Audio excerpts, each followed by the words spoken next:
What up? It's Trent Out Loud, and I'm back with another episode. All right, depending what time zone you're in, it's Wednesday night or Thursday morning. My Thursday morningers, the Wednesday nighters are jealous of y'all. Y'all one more day till Friday, but at least us Wednesday nighters, we know that Thursday is close upon us, all right? Okay, you guys, I have a great show set up for you guys today. In Behind the Feed and Off the Record, we are going to talk about Diddy allegedly confirming his own pardon in jail as per TMZ. Also, Dana White reveals UFC and the FBI investigation. In lead stories, Zohran Mamdani wins New York, but the right, Donald Trump and MAGA, are not happy. Also, we're going to talk about airspace in the U.S. that might close down. Yes, airspace collectively might close down next week. Plus, there was a new plane crash. In quick news, we're going to talk Chrisean Rock, Blueface, Candace Owens, Spotify, Deon Cole, Diddy, and an AI artist on the Billboard Top 40, well, Top 100. As always, we're going to close out this show with comments of the day, social discussion of the day, and question of the day. Also, for those of you who are sick and tired of scam phone calls and text messages and those weird emails asking you to click on links, we are going to tell you about a free 14-day trial from Aura that can help you get rid of all of that. Y'all know what time it is. Turn your TVs, your radio, your devices up. The weekend is almost here, y'all. I'm about to start this show. Let's go. All right, in our first breaking Jamaica news story, Hurricane Melissa damage estimated to be around $6 billion US. All right, as I promised everybody in my family, you guys and everybody back home in Jamaica, we are going to continue talking about Jamaica definitely for the rest of this week. It's no longer on mainstream media, but that's always what happens. As soon as there's a disaster that happens, it's covered and then nobody covers after. So we are continuing our coverage. Just want to tell you about the collective damage. I have one video for you, and I also have a GoFundMe for somebody that is local. I've been trying to find that, and actually my mom sent me one. So if y'all are daily listeners, y'all know that y'all can trust my mama, all right? So first, let's start out with the Prime Minister. So Prime Minister Andrew Holness says Hurricane Melissa is estimated to have caused around $6 billion to $7 billion in damages across Jamaica based on preliminary figures. The Prime Minister says this is equivalent to around 28 to 32 cents per last year's gross GDP, a major hit to the Jamaican economy. The Premier, who is currently making a statement in the House of Representatives, say he believes the damage estimated is conservative and a more accurate figure is expected next week. Holness says 8 to 13% decline in GDP is expected as a result of the devastation caused by the hurricane. He indicates that the situation calls for a temporary suspension of Jamaica's fiscal rules and that the rise in debt of the GDP is anticipated. Here is the Premier. Take a listen. To share very preliminary, high-level estimates only to illustrate the scale of the devastation. Based on benchmarks from comparable regional disasters, physical damage to housing, commercial buildings, roads, electricity, water, and telecommunications infrastructure is estimated between 6 to 7 billion US dollars.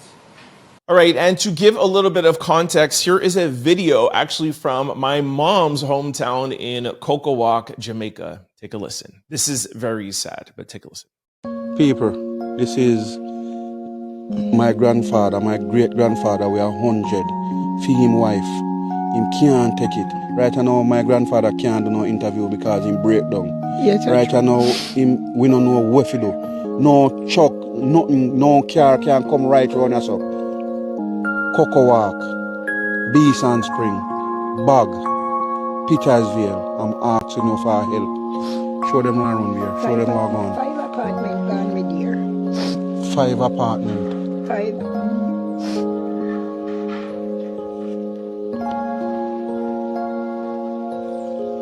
Okay, here is a what's up message from my mom talking about this GoFundMe that I've been looking for. She said, "Hi, Trent.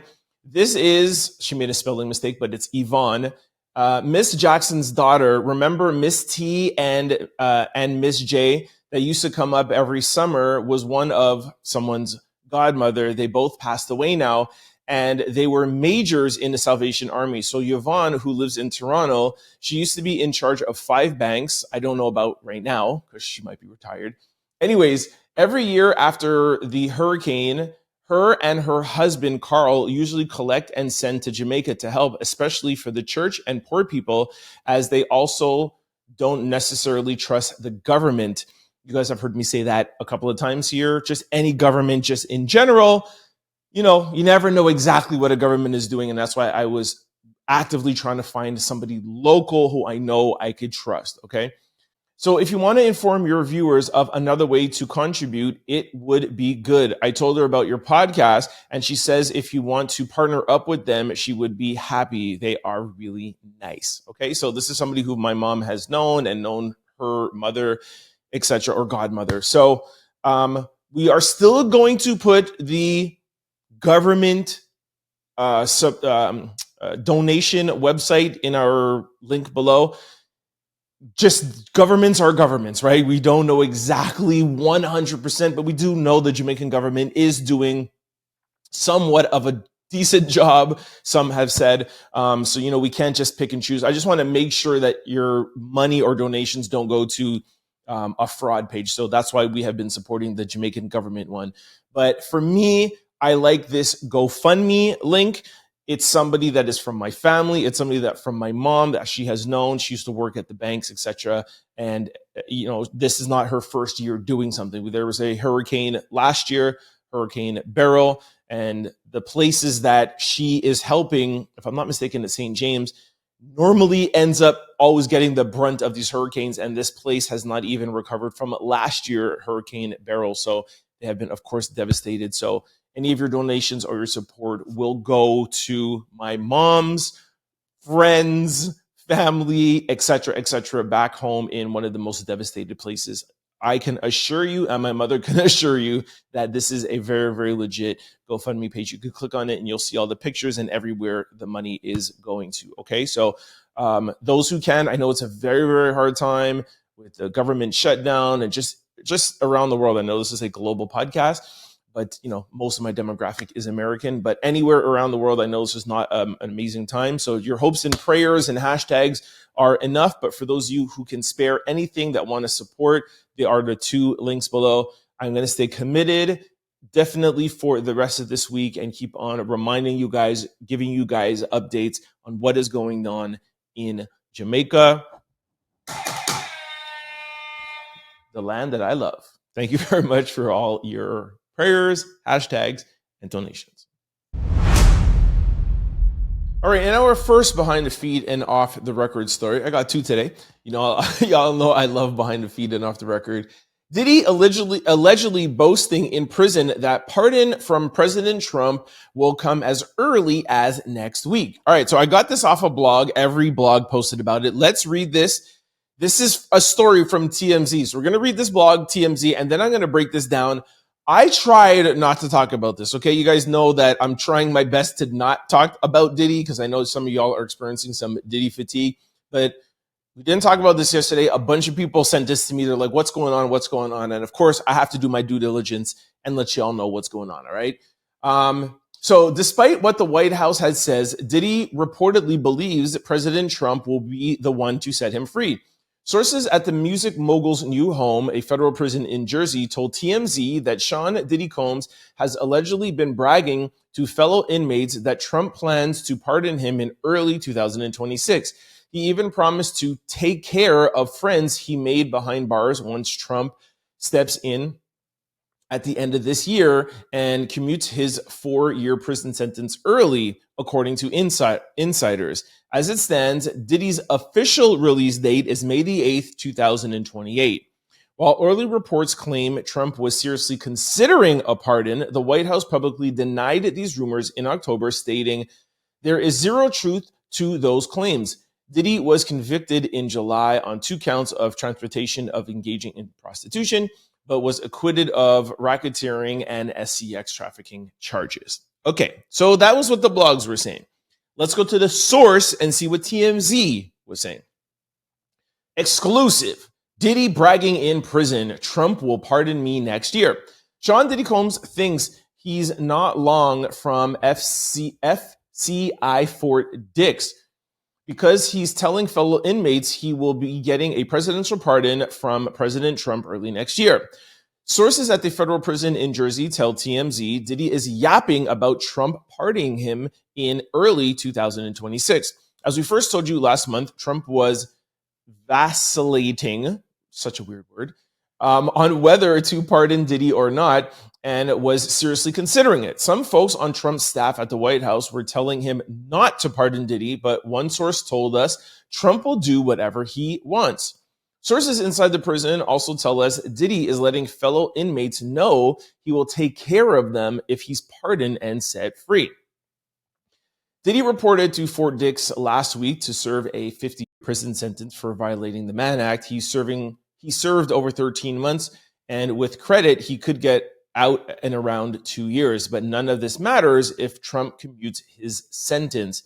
We knew almost immediately after Diddy was sentenced in early October, his legal team was in touch with a high-ranking White House official who has the ear of the president regarding a commutation or a pardon. That ask was quickly on Trump's radar, and he even told the media about it. Diddy fell out with Trump's graces in 2020 when he supported Joe Biden for president, but Trump did slam the door shut on showing Diddy mercy, and now it sounds like Diddy is pretty confident Trump is going to swoop in and help. As we told you 2 weeks ago, Trump was considering commuting Diddy's sentence, according to a high-ranking official in the White House. Then the White House Communications Office said the story wasn't true. We still stand by our original story. Okay. Whew. Let's break all that down, okay? Look, a lot of you out there doubt that Donald Trump will ever give Diddy a pardon, but Trump has said himself that he has asked, his team has said he has asked. I told you, other content creators have told you, TMZ has told you, and even when the White House was like, nah, that's not true, TMZ was like, yo, we're still standing behind our story. Okay, now, we know it didn't happen because Diddy is clearly still in jail, right? So, of course, we know it didn't happen. But like what TMZ has alluded, and I have alluded to you guys, of course, Trump and everybody involved was not happy that that information came out prematurely. That was obviously the problem, right? Because if Trump is telling you he's asking and Diddy's team is telling you he's asking, you know there's some sort of talk and some sort of communication. Now, it clearly fell through. Now, if one of the reasons why it fell through is because it came out too early or people were talking or people had loose lips, why would Diddy be in prison right now talking to inmates after his potential pardon fell through 2 weeks ago and then be like, yeah, I'm going to just have loose lips again? And also, he only got there like 2 or 3 days ago. You think he got there 2 or 3 days ago and he's built such amazing relationships with people that he's like, yo, don't worry, I'm going to get a pardon. And then I got you, don't worry. Like how quickly do you make friends that you're going to take care of them once you're out and you're pardoned? So, look, I'm not accusing TMZ of lying. I'm not saying anything like that, okay? But y'all know that I have my ear to the street. Y'all know that, especially with this story, I'm very looped in. And what I would just say is there's a lot of things going back and forth. And there's a lot of, back and forth and people wanting things to get done that are not getting done. And of course, I don't have to tell you that Diddy's, of course, is not happy that he's in prison, right? Of course, he had a team and a dream team of lawyers and a team and people and workers to, of course, get him off, right? He has maintained his innocence this entire time, and you know that his appeal is coming up. We already talked about that yesterday. It's going to be expedited. So, again, just use your own head when you're hearing things. Like, do you actually really think Diddy now that, he got a slap on his hand last week of being like, yo, guys, we'll talk about this, but it doesn't need to be all up in the media. Just quiet down. And we know that I've told you that, the pardon is maybe off the table for now. And Trump really wants to have him to commute his sentence, have him come out of jail, but he still has the charges. And then if he's a good boy and if he behaves, then he might get a pardon. So if that was the slap on the wrist, you think Diddy would be in jail right now and being like, yo, yeah, I'm still going to get a pardon. Don't worry. So anyways, that's all I'm going to say for now. And I hope I was able to answer your questions for the people that sent this to me, okay? Without saying it, that's why it's off the record. Let me know what you guys think in the comment section below. All right, our second behind the feed and off the record story. Dana White reveals that the UFC met with the FBI over fight-fixing allegations and issued explosive warning to fighters. We will be your worst enemy. Oh, Lord. Dana White broke his silence on the UFC betting scandal. Literally, the first thing we did was call the FBI. I've met with the FBI twice today. If you try to do this, we will be your worst enemy. We will immediately go after you with the FBI. Okay, this is a scandal that has to do with Isaac Duglinran, if I'm pronouncing his name correctly. Now, I'm going to play you a video from Dana White with him saying that the UFC has nothing to do with this and they will work with the FBI, et cetera, et cetera. Now, but before I play that for you, I just want to go a little bit deeper in this, and this is off the record. Allegedly. If you guys remember when Chauncey Billups, Damon Jones, and Terry Rozier were arrested, 2 weeks ago now? And it was a big FBI investigation scandal into the NBA. I told you guys that it's way deeper than just those three guys. They're investigating a bunch of people. Over the past couple of days after that, I told you about some other people that were involved. I also told you that other professional sports organizations are involved, one being the NFL. I also told you the fact that this has to do with Donald Trump and him getting revenge, just like he wants to go after his political enemies. He also wants to go after the sports ones because, he does have some people that he likes in the NFL and pretty much nobody he likes in the NBA. I always ask the example, how come he's always at baseball games, football games, golf, but he never goes to the NBA? From 2020, with the Black Lives Matter movement and kneeling down or whatever, he's had a little gripe. Now, which brings us back to the UFC. Why am I telling you all this? The UFC is Donald Trump's baby. That's where he goes when he's campaigning. And next year, for the US's Independence Day, 250 years, the UFC is going to have a fight in the front lawn. It's going to be a big takeover of the White House. Do you expect me to believe that Donald Trump's FBI, Kash Patel, would do anything to the UFC? Like, give me a break. Like, this is ridiculous, okay? There's no investigation, no nothing. I have very strong reason to believe that Dana White is doing this to save face, to just let everybody know that, yeah, we know that, Trump and Kash Patel, they're looking at all sports betting. Nobody is exempt, not even us. Like, that's what is going on here, okay? Even the interviewer says to him, he's like, well, you have a really good relationship with Kash Patel, don't you? Like, not in those words, but he's pretty much insinuating, like, yo, Kash is your boy. So anyways, let me play the clip for you, but stop it, okay? Stop it. Kash and Trump are not investigating the UFC at all. Take a look. So when this did happen, a couple of years ago, whenever it was, that investigation is still ongoing and now will be a part of this investigation too. Directly talking to Kash Patel, I'm sure you do have a relationship. Yeah, I talked to him this morning, but then we just had an office full of FBI agents in here. So he's like, I talked with him this morning, but then there's a bunch of other FBI people around here. Stop it. Just stop it. Anyways, let me know what you guys think about all this FBI and gambling and sports betting. Like I keep on telling y'all, it is going so deep. We'll see who decides to play ball and who else is going to get arrested because it's crazy out here. Let me know what you think in the comment section below. All right, our first lead story. Zohran Mamdani makes history winning the New York City mayoral race. All right, I am going to put a video beside me. I can't play the music because it's obviously copywritten, but I just wanted to show you how we announced it on our Instagram page. Over the weekend, he went to like raves and clubs and he was dancing to all kinds of music. So this is how we wanted to announce it, just to show you guys the vibe and how different he is from typical politicians.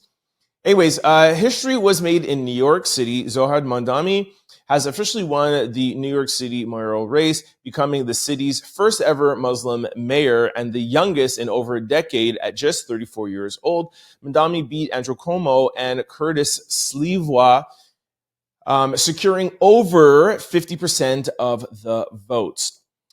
I'm not gonna put this up because I got this from yesterday. Well, here we go. I'll just put this up. This was a vote count from yesterday. Not too sure the official one, but this was what it was here, where this one here is saying 51.7. But again, this was like 11 o'clock at night.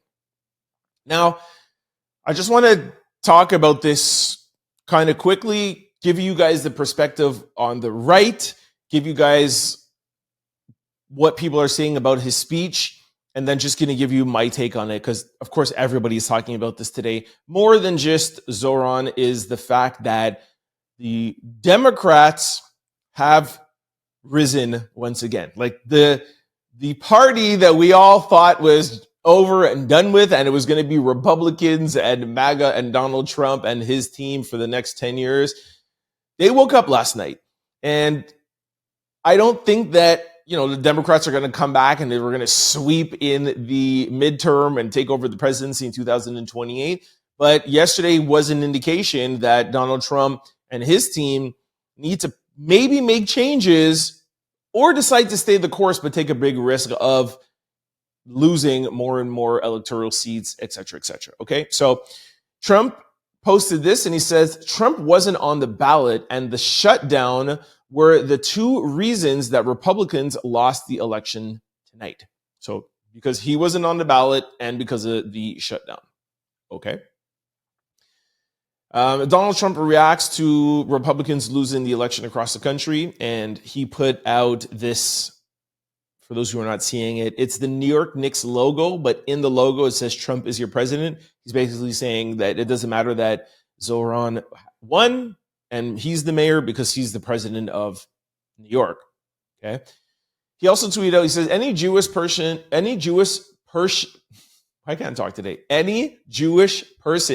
that votes for Zohran Mamdani and a proven and self-professed Jew hater is a stupid person. So Donald Trump put. Another person, Congressman Randy Fine, said Zohran Mamdani must be deported immediately. The only thing I want to see him running is to the gate of JFK for his deportation flight back to Uganda. Andy Ogles says, this is a photo of Mamdani's home country, Uganda. This is what New York will look like after he destroys it. Deport him now.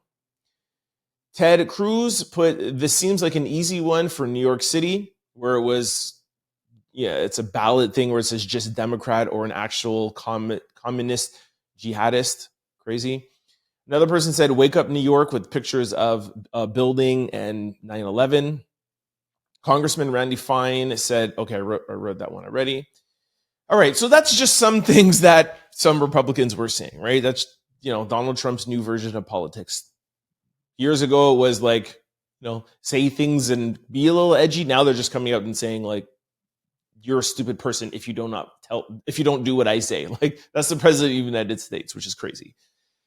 So that is that. It's to be expected. Now, let's talk about Zohran's win. Now, he won, of course, pretty unanimously. They say now because he has over 50% of the vote that he has a mandate, etc. Let's talk about his speech. He came out to Ja Rule's New York, New York. It was the beat. And I was like, what is that beat? Now, for For those of you who don't know why he did that, it was a subtle shot back to 50 Cent. I think he was on an interview with somebody on Fox, and they asked him because 50 Cent doesn't like high taxes, and 50 Cent, he's the alleged like king of New York. So they're kind of like taking light shots at each other. So I think it was a little bit of a jab coming back at 50 Cent coming out to a Ja Rule instrumental. Okay. So 50 Cent posted RIP to NYC, founded in 1624 and unalived in 2025. Okay, so that's just some celebrity reaction in New York. Of course, it alludes to the fact that people that have money in New York City now are thinking or assuming that he's going to raise taxes because there's a lot of things that he wants to do, and he wants to tax the rich an extra 2%, I think it is, and give back and help people. And people like 50 Cent and rich people don't want that. Okay, so that's that. Let's talk about his speech. Now, Charlemagne gave Van Jones Donkey of the Day today because Van Jones on CNN came out and says that he doesn't feel like Zohran's speech acceptance speech was like he had come across on the campaign trail, where on the campaign trail, he came across as a uniter, he came across as a unifier, he came across as just this nice spoken, wanting a mayor that wants to unite everybody. And he feels like last night he was more like screaming into the microphone, taking shots at Donald Trump, et cetera, et cetera. Now, for those of you who didn't watch it, just to highlight a couple of things, he literally said that he wants to include everybody. So it's been said that he hasn't been too favorable to the Jewish community. He said, I want to be a mayor for the Jewish community and work with them. He talked about brown people. He talked about Muslim people. He talked about black people. He talked about taxi drivers. He talked about homeless people. He talked about rich people. He literally said everything that Van Jones said that he didn't say. But Van was more talking about the way he was delivering it. But I understand why Charlemagne gave him the Donkey of the Day, because basically what Char was saying, and I agree, is that this is an acceptance speech from a 34-year-old guy who was virtually unknown last year, and he just beat out a recognized family name. He didn't just beat Andrew Cuomo. Andrew Cuomo's father, they have a history in New York City. So for a virtual unknown to come out and beat somebody like that, how do you come out on a stage and give an acceptance speech and have the same sort of tone as if you're getting interviewed by Fox or CNN or on a podcast? Like, it's an acceptance speech. I particularly loved the speech for me, but y'all know me. I like that kind of person. I like that. Yeah, let's go. This is the type of person I am, right? So I like that. I always try to see both sides, as you guys know. I understand a little tiny bit where Van is coming from. And Van's point is saying, look, you came across as this nice, humble person that wants to be the mayor for everybody and welcome everybody. And now is your first time that you're now on the national stage where everybody gets to see you. And your first impression for the people who don't know you outside on the national or global stage is somebody that came off a little bit more like a Donald Trump, because you were like, listen, we won this, we're here, we have a mandate, and my message to Donald Trump, turn up the volume, and he was a little bit more arrogant and brash on that stage. So I get where Van is coming from, although I disagree with him, because anybody who's watching this on a national stage or on a global stage is fully aware that it's an acceptance speech and you just won. It was a speech from somebody who just won something. And going at Donald Trump, I thought was a brilliant move on his night. Now, I didn't know if he was actually going to mention Donald Trump, because sometimes you'll hear some politicians with their moment not say Donald Trump's name. They'll allude to him, but not say his name.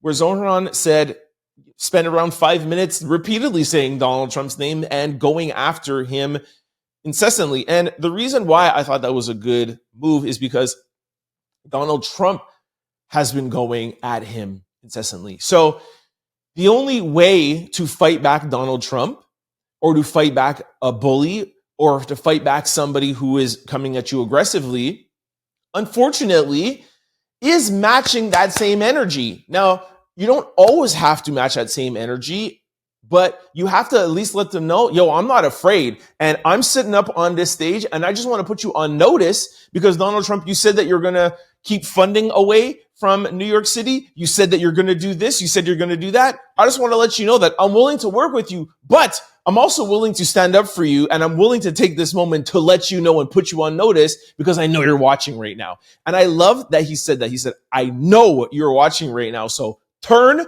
your volume up. He said, I got 4 words for you. Turn your volume up. And then he went on to say, I'm not afraid of you. And you cannot deliver that message in a soft, timid voice, right? So, like I said, I always try to see where someone's coming from. And I see where Van is coming from, but I just very much disagree. And, did he deserve Donkey of the Day? I don't know if it would deserve Donkey of the Day because I get where he's coming from. But hey, at the end of the day, I think he got Donkey of the Day because his overall tone or Van's overall message was, it wasn't a unifying speech, and it was 100% a unifying speech. It was just delivered with more energy and aggression than you're used to hearing. All right, so that is my conclusion. Before we wrap this up, I will say one thing. I have one little personal critique, is that Zohran said this. He said, New York will remain a city of immigrants, a city built by immigrants, powered by immigrants, and as of tonight, led by an immigrant. Now, I see where he's coming from, and I see what he's trying to do. But I wanted to ask you guys, does that leave out the non-immigrants? And the reason why I don't want to play the video is because I really want to read word for word. It's New York will remain a city of immigrants. It's not just a city of immigrants. It's a city that has a lot of immigrants. It's a melting pot, but there are still some New Yorkers that are not immigrants, right? An immigrant is somebody who migrated somewhere. So, I mean, look, technically everybody in North America, I guess, is immigrants, but I just felt like that was the only thing that was a little bit off from my opinion. So anyways, I'll play the video now that I've literally read it out, but I'll play the video and then you guys let me know what you think about this one line. I think that's the only thing that he could have been a little bit more inclusive with. Take a listen. New York will remain a city of immigrants, a city built by immigrants, powered by immigrants, and as of tonight, led by an immigrant. All right, so that wraps up all the political talk throughout the day. Those are all my opinions and everything. Now it's y'all turn. Sound off below and let me know what you think in the comment section below. All right, in our second lead story, U.S. airspace could close as early as next week after mass flight cancellations and delays during government shutdown, according to the Trump administration. All right, it is getting messy out here in these political streets, and it may affect your next flight. On Tuesday, Transportation Secretary Sean Duffy dropped a major warning that parts of the U.S. airspace could actually shut down if the government does not get its act together sooner. Now entering the second month, the shutdown has left thousands of essential workers working without pay. Duffy said the country is short anywhere from 2,000 to 3,000 controllers, a situation that is starting to cripple air travel nationwide. So if you bring us to a week where today the Democrats, you will see major chaos. Let me read that again. So if you bring us to a week from today, sorry, I read that wrong. So if you bring us to a week from today, Democrats, you will see major chaos, Duffy said. you will see major flight delays, you will see massive cancellations, and you may see us close certain parts of airspaces because we just cannot manage it. Airports across the US have already been feeling the impact. Flight delays and cancellations have been piling up in recent days. By Tuesday afternoon, more than 1,800 flights within, to, and from the US have been delayed, and over 50 have been canceled. Newark Liberty International Airport and John F. Kennedy International Airport reported some of the worst disruptions, with more than 150 delays and 14 cancellations combined. While it remains unclear how many of those delays are directly tied to staffing shortages, experts warn that if the shutdown continues into the third month, the travel chaos will definitely escalate into a full-blown crisis. Okay. Look, I'm going to tie in two stories here. A large plane has crashed near Louisville International Airport in Kentucky. A UPS cargo plane, Air McDonnell Douglas MD-11, operating as Flight 2976, crashed shortly after taking off from the UPS World Hub at Muhammad Ali International Airport in Louisville, Kentucky. The crash caused a massive explosion and fire that spread to municipalities nearby, buildings sending thick smoke into the sky. Officials say the aircraft was carrying 25,000 gallons of jet fuel at the time. All arrivals and departures at the airport have been suspended, and a shelter-in-place order has been issued within a 5-mile radius of the site. I'm not saying that that has to do with the air traffic control at all. I'm just saying things are a little suspicious out here. Okay. Just to go back to Sean Duffy when he said Democrats, if you continue this, I don't really think that that's fair. That's why I stumbled on that line again. I'm like, what do you mean Democrats?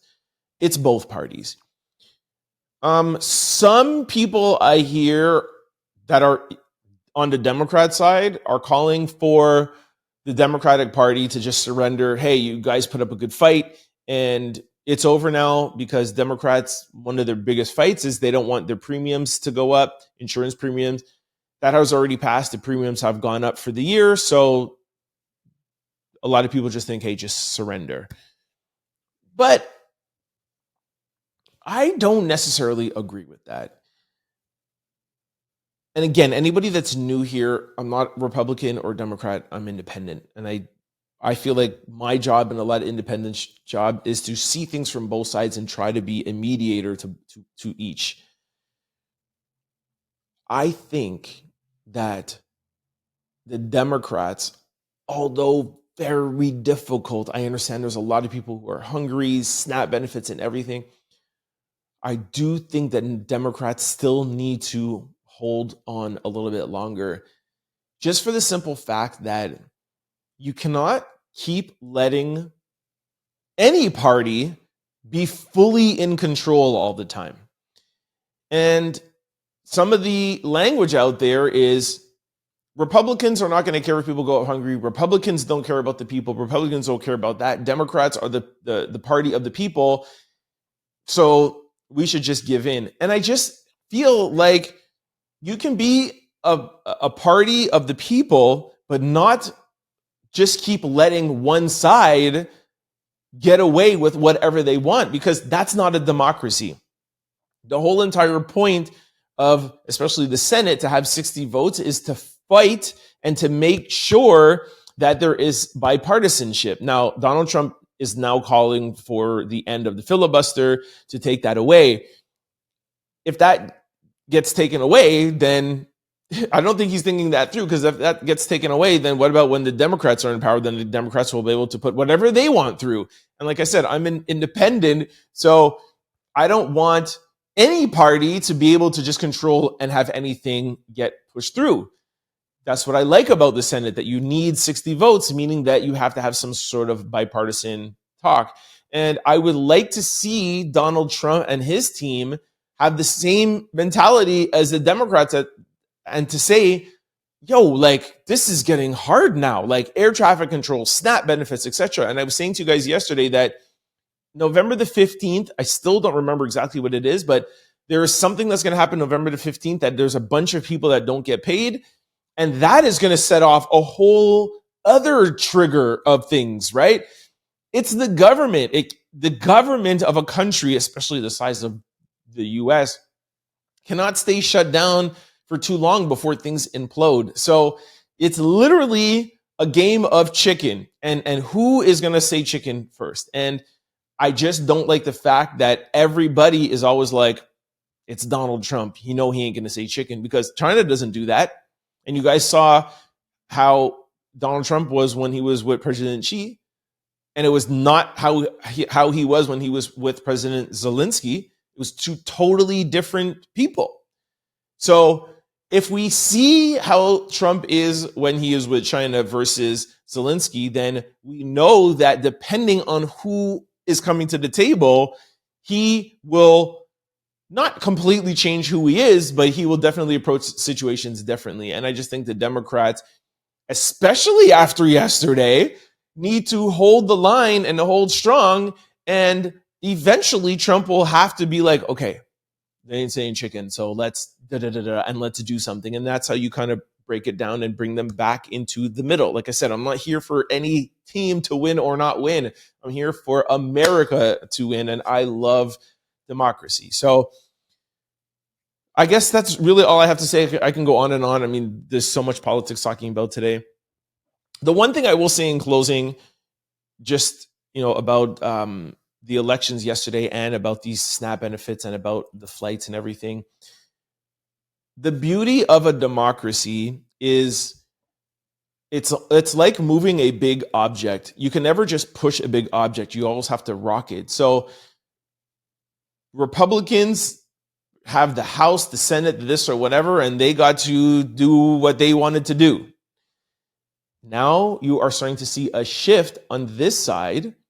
Democrats winning last night, et cetera, maybe a vision of what's going to happen in the midterms, maybe a vision of what's going to happen in the presidential race in 2028, and maybe it might be a Democrat push.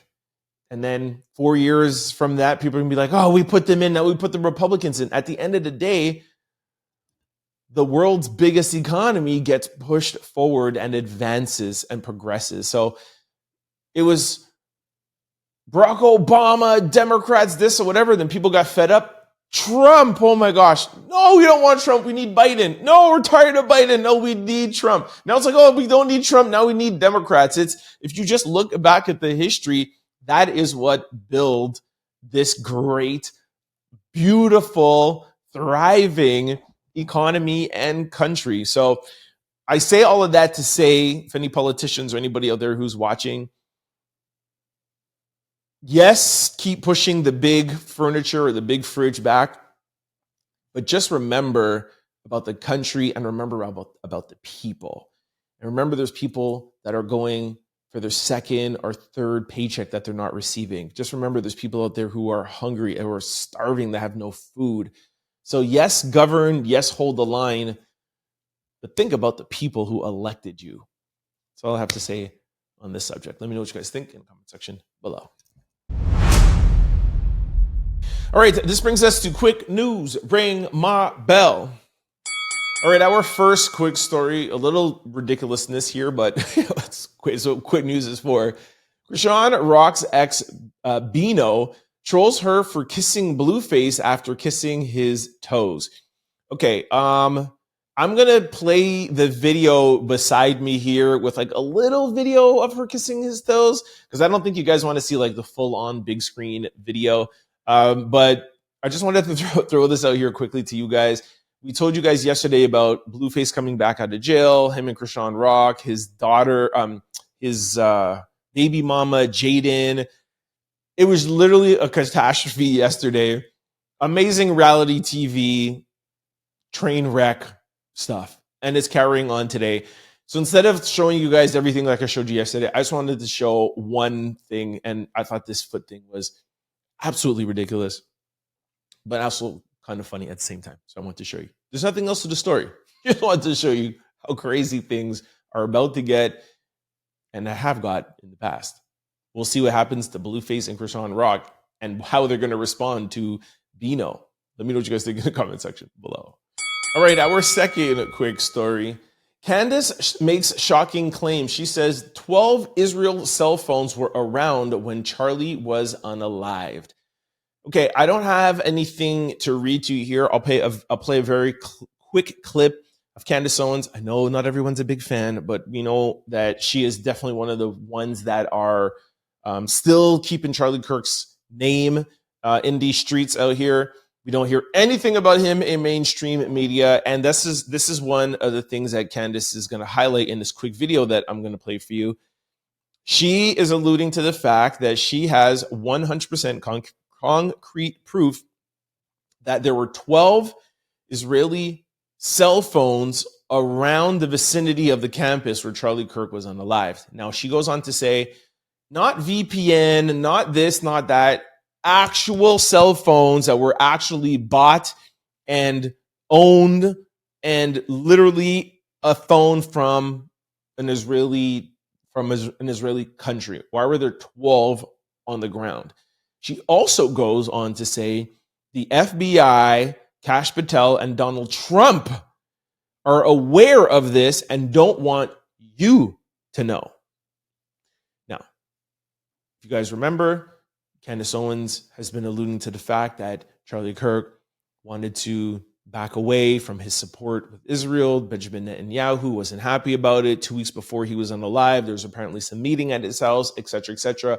Candace is alluding to the fact, indirectly, allegedly saying, hey, I feel like there were some things more at play here. She does not believe that Tyler Robinson was the lone person acting. She still is not even sure if he was the one who even did it, or was he put up? And she feels like there's a lot more behind what's going on. I still don't know yet if I'm going to go down and cover this trial, for the mere fact that the judge has put a gag order on everybody, the media, cameras, and whatever. So we're still not sure what's going on. So this is where I'm getting a lot of my info from with Candace, because she is the only one that is keeping her foot on the gas. So I'll play this quick clip.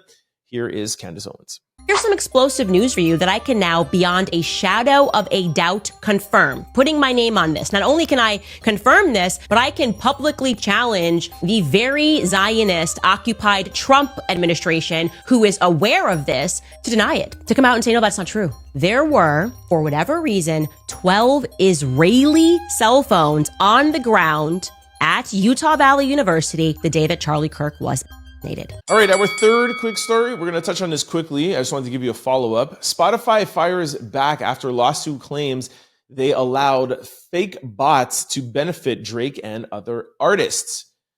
All right, Spotify is defending itself against a class action lawsuit that accused the platform of turning a blind eye to fraudulent streams, which were allegedly benefiting superstars such as Drake. Rapper MBX filed a lawsuit on behalf of himself and others, claiming that billions of fake streams were generated every month, which harm legitimate artists, songwriters, and producers. The lawsuit referenced Drake, alleging his music may have seen a huge amount of fake bot streams, though he is not a defendant and has not commented publicly. No other artist was named in the suit. Plaintiffs are seeking a jury trial to decide compensation and punitive damages, arguing that right holders have lost hundreds of millions of dollars due to alleged fraud. In response, Spotify issued a statement denying any benefit of artificial streams. They said, "We cannot comment on a pending investigation. However, Spotify is in no way benefiting from an industry-wide challenging of fake streams, artificial streams. We are heavily invested in always improving best-in-class systems to combat and safeguard artists' payout with strong protection, like revoking fake streams, withholding royalties, and charging penalties," the company said. Spotify also highlights the effectiveness of the system. They said, "Our systems are working." In a case from last year, one bad actor was identified for stealing $10 million from streaming services, only 60,000 of which came from Spotify. proving how effective we are at limiting the impact of artificial streams on our platform. The company insists that it is committed to protecting artists and minimizing fraudulent activity while addressing what it calls an industry-wide challenge. All right, so I mean, look, if that's a fact that $10 million was stolen from the industry, I just want to make sure it was 10. 10 million. They're saying they only discovered that 60 was stolen from them. So that's pretty good if that is a true number. Like we have told you, there is an FBI RICO going on, radio RICO, industry RICO, streaming RICO. That is not off the record, behind the scenes. That is a fact. We do know that there's an investigation going on with payola in the industry. The FBI raided Spotify's head offices in Turkey. Turkey is where a lot of these bot farms are coming from. So Spotify, of course, is going to deny this, right? I don't think this class action lawsuit is going to actually merit anything, or there's not going to anything that's going to come of it. But again, it just ties back into the FBI RICO investigation. So I just wanted to let you guys know that, you know, Spotify is continuing to deny everything, as well as continue to say that we had nothing to do with it and we're innocent.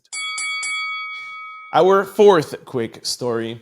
Deon Cole calls out Kai Cenat, saying, knowing the legends and celebrities is part of your job. Stop using your age as an excuse.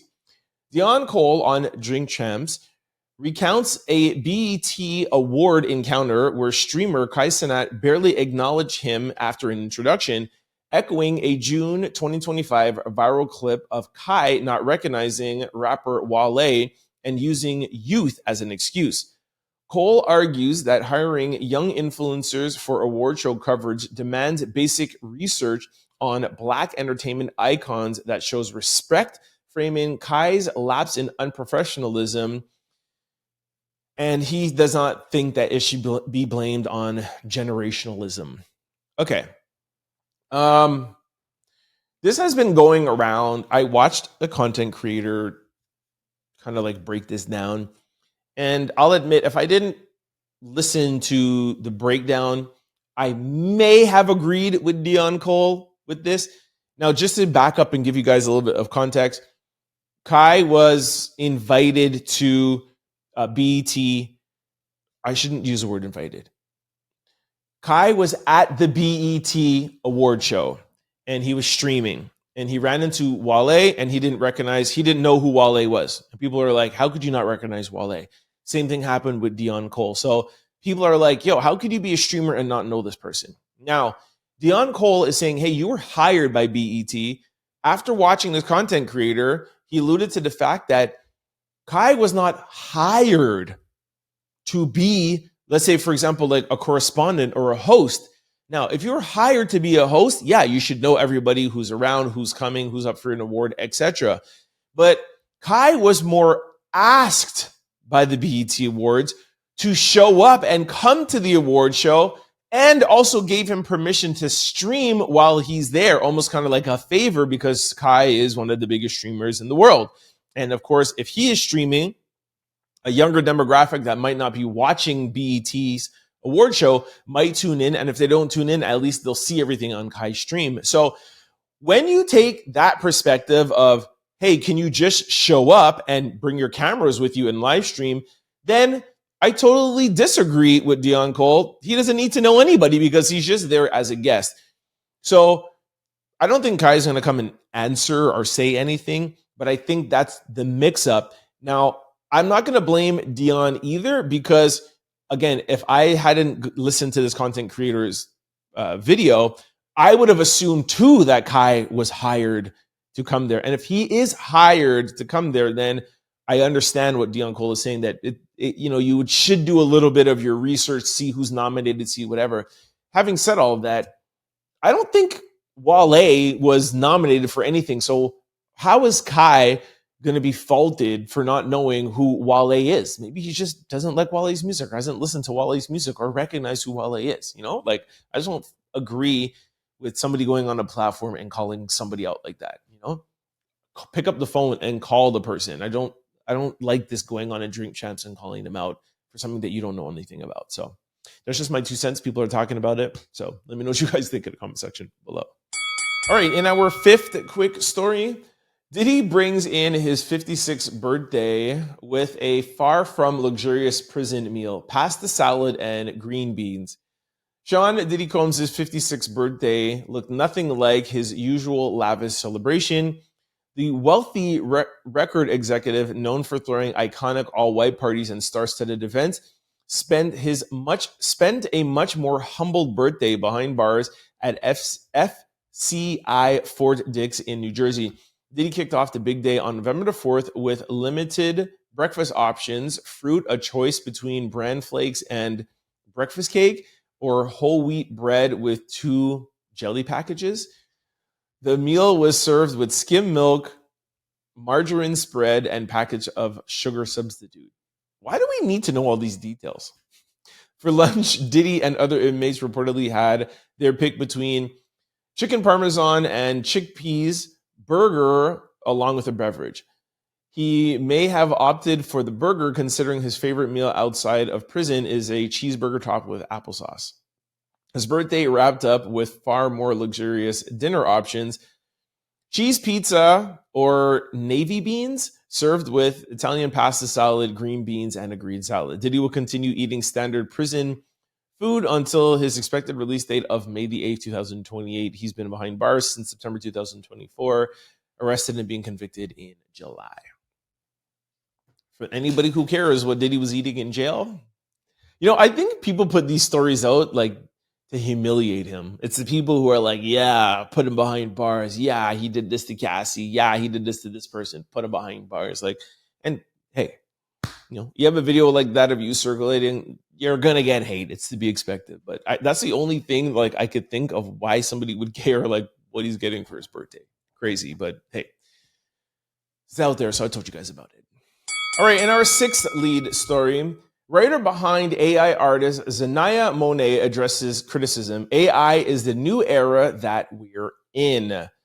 All right, Letitia Jones, the creator and writer behind AR singer Zanaya Monet, sits down with Gayle King to discuss her digital artist and responds to criticism.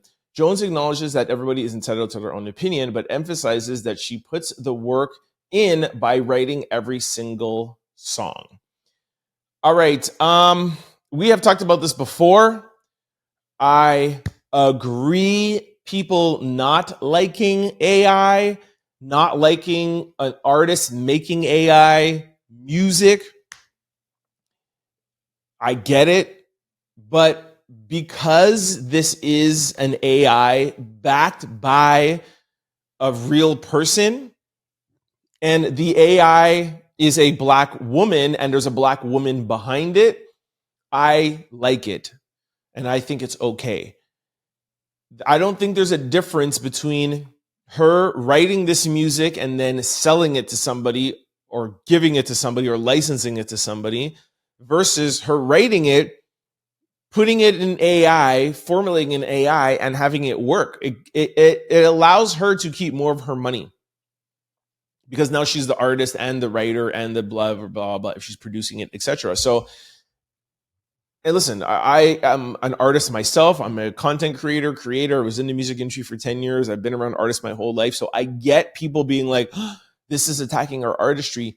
But if it was literally just, for example, like Universal Music, literally just pushing out AI and it was like nobody behind it and it was just an algorithm and there was nothing behind it, I would more understand. And I think what people are afraid of, I think that people are afraid of that happening. Like, oh, this is just the beginning. And they're just trying to oh, there's a person. And then ultimately at one point there won't be a person. And the artists that we hear are not people and it's just humans. I get that. But I like to deal with what is now. And when it comes to the time where there's nobody behind it, I'll weigh in then.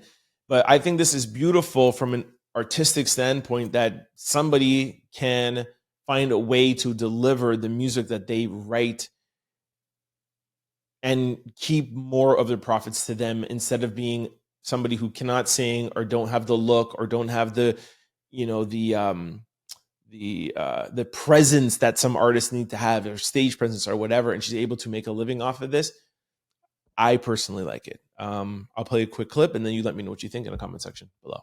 I was really looking forward to meeting you because a lot of people are saying, who is this girl? Who is she? Because for so many people, they think she's not real. She doesn't exist. Why did you want to come and reveal yourself in this way? I wanted to reveal myself because I wanted people to know there was a real person behind Zanaya, that there's real emotion and soul put into those lyrics. All right, this brings us to everyone's favorite segment, comments of the day and social discussion.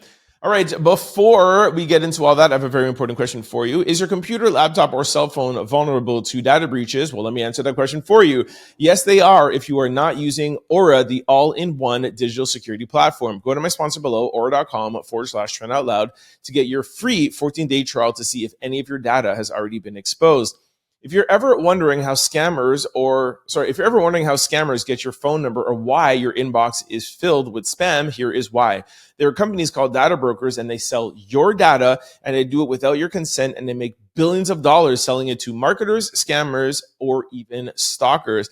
That is why I recommend today's sponsor, Aura, to my family, friends, and out louders. Aura takes care of the hard part for you, automatically removing your information off of these sites and keeping it off. Aura is an all-in-one digital security platform. You may already have a digital security tool, but not having Aura is like locking your front door and keeping your back door open. With Aura, you get alerts if any of your personal information is ever found on the dark web, real-time fraud alerts if any of your credit card or banking information is found on the dark web, a secure VPN, antivirus, password manager, and they have US-based support around the clock. Also, if anything does go wrong, Aura also offers a $5 million identity insurance theft protection package. So you are protected. I tell you guys this every day when I tell you guys about Aura. Google. You don't even have to Google. How many of you are getting text messages, cell phones from scammers and all of that stuff? It is crazy out here. Make sure you do not navigate on the internet at all without having a digital security tool. And if you don't, make sure you try Aura. It is the second link below or the QR code here beside me. For free, they can show you what they can do and help keep you protected. Nobody I know has ever signed up and nothing of their information wasn't available on the dark web. It is scary that your information is out there and you do not know. Aura could show you and they'll take it off for you for free. Okay. Let's go over to comments. I got a super thanks. Bam, bam, bam, bam, bam. If I could find it here on my phone. Hold on one second. Here we go. It is from Cece. She says, "Hi, Trent. It's Cece from Colorado. I've been watching you since the Diddy trial, and I absolutely love you. I love that you are neutral and see things from both sides. I love, love, love the love and respect you have for love. Most people don't understand the true meaning of love, and you clearly do. I really hope you find your true love. You deserve it. I'm not one of those women who would hold on to a man that I don't want. I think you were right about that. Most women won't. I've been single for 10 years now for that reason, and I'm fine with it. Much love and keep up the good work." Cece, I love you right back. Thank you so much. And what I loved about that is yesterday when I was talking about, I think it was social discussion, I was like, I don't know if I'm explaining it right. And I think the question was, why do women hold on to a man that they don't want to be in a relationship with? And I was like, what? That really doesn't make sense. Like, most women, a typical woman would not hold on to a man they don't want to be in a relationship with. I totally get, why would a woman hold on to a man they want to be in a relationship with? Because women are nurturing and loving and they're, accepting of things, like sometimes too much, and end up in themselves in bad relationships and they want to hold on. But I'm like, most women, when they know they don't want to be with somebody, like they don't want to hold on, not that word hold on. They might not want to be with them and be like, sure, take me out to dinner. We could do things on the weekend and party, but holding on to a man that they don't want. So I was like, I don't know if I got that across, but CC, that's why I love these comments. CC let me know that I got my point across. So thank you for that. Thank you for all the love. Thank you for loving love. And yes, I do very much love, and I hope, of course, I do find it one day. And of course, I hope the same for you. You've been on your journey for 10 years. Hey, hold on strong, man. It's right around the corner, okay? So thank you very much for your super thanks. All right, let me go now to YouTube and get another comment. As you guys know, we read out all super thanks, and we also read out non-super thanks. So we choose one randomly. We go here and go to the newest. We scroll up, and we even show you here. We'll just keep it going down here. And I stop on one random one, and I read it. And it is, do you remember Pet Cemetery? Okay, well, that's not saying anything. Here's one. Gia, she says, good morning, Trend. I strongly believe this is where a lot of women go wrong. When you try to change a man, you can't change anyone if they don't want to be changed. Same applies to a man. There was something that attracted you to the woman. Why would you try and change her when you're in the relationship? All right, this was to social discussion about a guy in a car with his girlfriend, and he was like, block your boyfriend or your ex. Yeah, block your ex-boyfriend. And I was like, yo, you cannot change people. So 100% totally agree with that. Thank you for that comment, Gia. Yeah, don't try to change a man. Don't try to change a woman. Find the person who you like, same values or whatever. Yeah, you could, make, what's the word I'm looking for? When you work together and you make, it's the word I'm looking for. Anyways, y'all know what I mean. Oh, it's right on the tip of my tongue. When you make sacrifice, is it sacrifices? Not sacrifices. Anyways, you all know what I mean, right? You make little subtle things like, okay, you like this, you like that, okay, fine. Little small things, but like sweeping changes, craziness. Okay, I hope the word comes to me. All right, for those of you that want to know how to send super chats, I'll let you know underneath every single video, there's a button that says thanks. You click that button right there. There'll be a window that pops up. That is your way if you want to support or donate back to the show. Any amount is always welcome. The great thing I like about it is that you could replace the thanks with a comment. So if there's a comment you want me to read out, I will. Or you can leave it as thanks. It doesn't matter, however you want to do it. But I get a notification. It's almost like sending me a text message, and I will definitely reply right away, and I'll read it out the next day, all right? So it's a way to get your comment out and to support the show. Here is YouTube explaining it better than I can. Buy a super thanks by clicking the thanks button under your video. There are multiple price points a viewer can purchase that each have their own special one-time animation. As an added bonus, viewers will get to post a distinct, colorful comment in your video's comment section. All right, this brings us to social discussion of the day. Paul Pierce explains how to find out if your girlfriend really loves you. Go cheat on her and see how she reacts.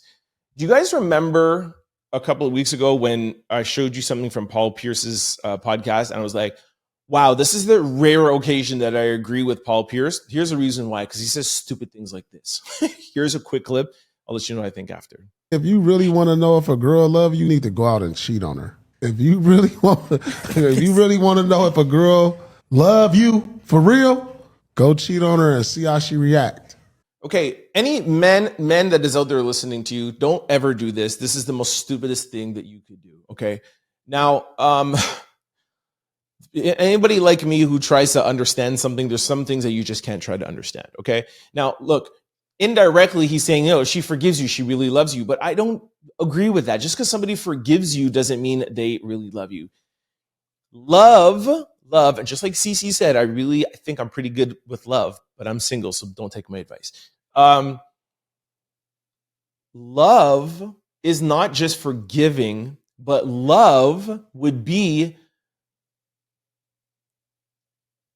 asking you questions about the cheating and looking into the relationship and digging deeper into the relationship, how it happened, why it happened, whatever, and dissecting it. That would be love, and making the best decisions for your relationship and the two of you. And if after that work and after that dissecting, the relationship could be stronger and work, then sure. But after dissecting and going through the work and doing whatever, if you feel and you guys come to the conclusion that it's not working, that's also love too, because you know that it's better to be apart. So it's not like, oh, he was with somebody else, but it's okay because that's my man, my man, my man. That's not love. That's not love at all.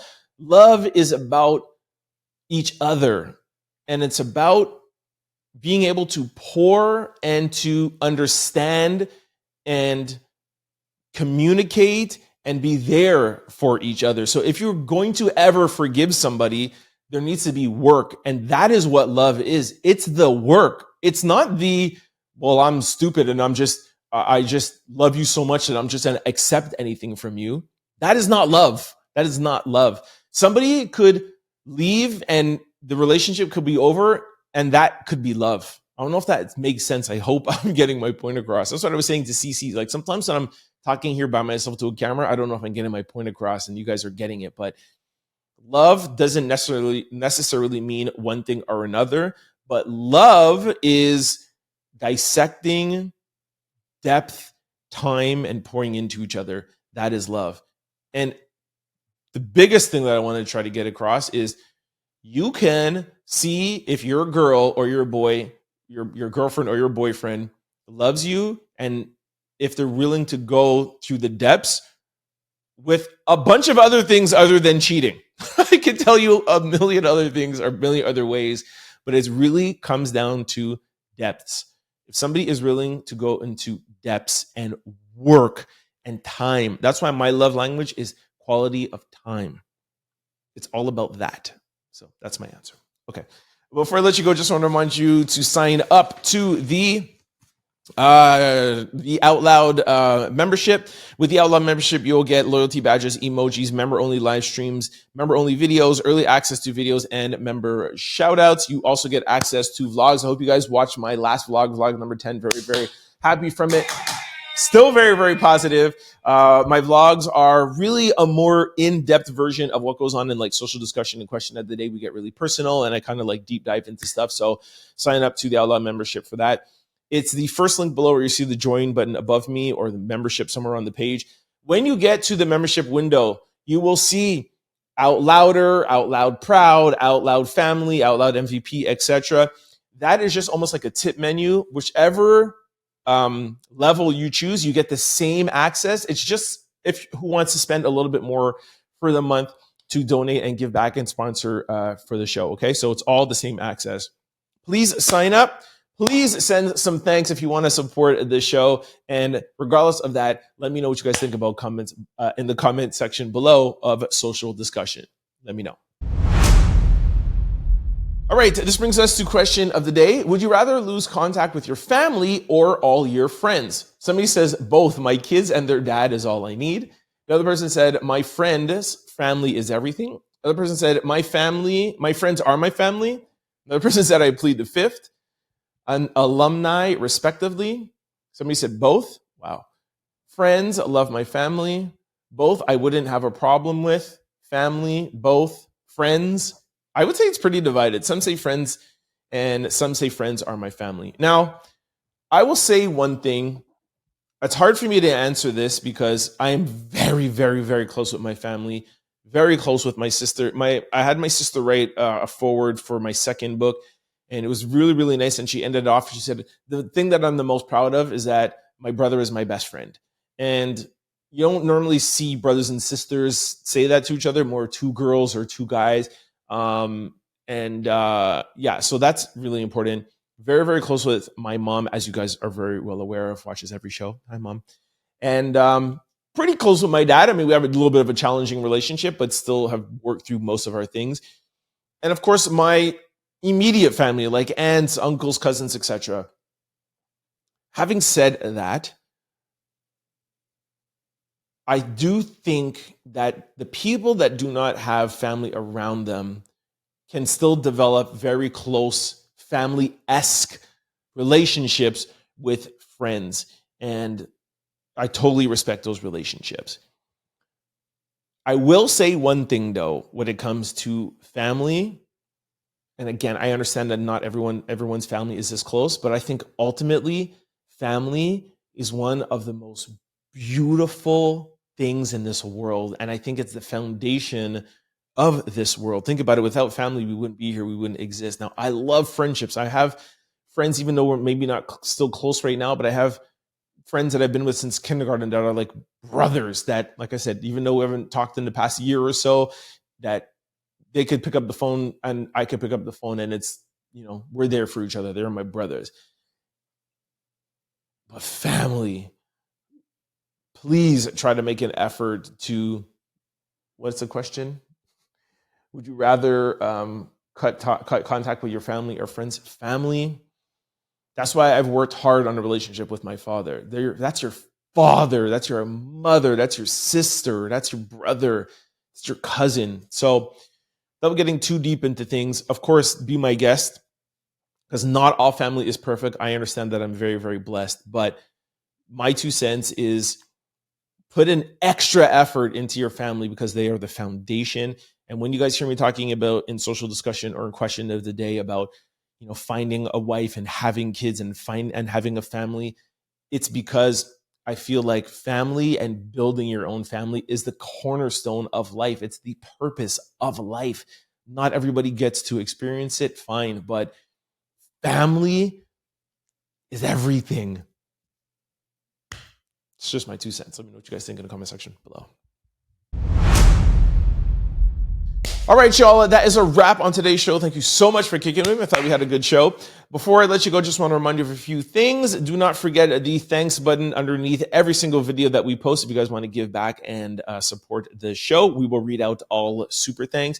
And remember, as you click those super thanks, I get a notification, so I see it and I will make sure to reply and read it the next day. Also, the first link below, don't forget to sign up for the Out Loud membership. Really fun. Officially become an Out Louder. And third thing, QR code beside me, the second link below. Do not forget to sign up for Aura. If you do anything online, which you're watching me right now online, so you are online, it is very dangerous out here. Scamming's at an all-time high. Aura, 14-day free to show you your information that's out there, and they can clean it up for you for free on a trial basis, okay? Those are the 3 things. Also, I also want to let you know how to keep up with the Trent Out Loud show. For those of you who like to listen to shows like this on podcast platforms, we're available on all of them. Just go to any site, type in Trent Out Loud, the show will pop up. Do not forget to hit the follow and subscribe button so that you can be notified every time we upload a new show. And we upload daily. We are 7 days a week. Now, if you're like me and you like to watch your shows, you need video. Trust me, seeing me dancing, playing all these videos, it's a vibe over here, all right? Head on over to YouTube, type in Trent Out Loud, the show will pop up. I'm going to need you to do 6 things. 1, hit that subscribe button. 2, hit that like button, get the algorithming. 3, please try to comment below. You guys are my co-hosts. I need your comments. If I'm asking questions, you guys are not answering, I'm here by myself, and that's not cool. If you do not want to comment and join in the conversation, totally understandable. Just let me know where you're listening from. I love that this is a global show, and I like to see the city or country that you're listening in or watching from. 4, if you're really enjoying the show, please try to share it with your family, friends, and loved ones. 5, like I mentioned before, sign up for the Out Loud membership. And 6, super thanks, support, donate, give back to the show. For those of you who want to follow me outside of the show, I'm available on all social platforms, and it's always the same handle, Trent Out Loud. I'm the most active on Instagram. Talking about Instagram, please try to follow us on our Instagram page, our show Instagram page. It's the Trent Out Loud Show. Very active on that page. All the videos that we can't play here in its entirety because of copyright reasons or et cetera, we put it on our Instagram page. So you get a 360 real feel of the show when you're following that page and you watch the show. All right. Have a great morning or great night, depending on where you are. And I will see you tomorrow. Thank you so much for tuning in. I'll see you tomorrow. Peace. Don't forget to like, comment, and subscribe. It's your boy, Trent Out Loud. Peace!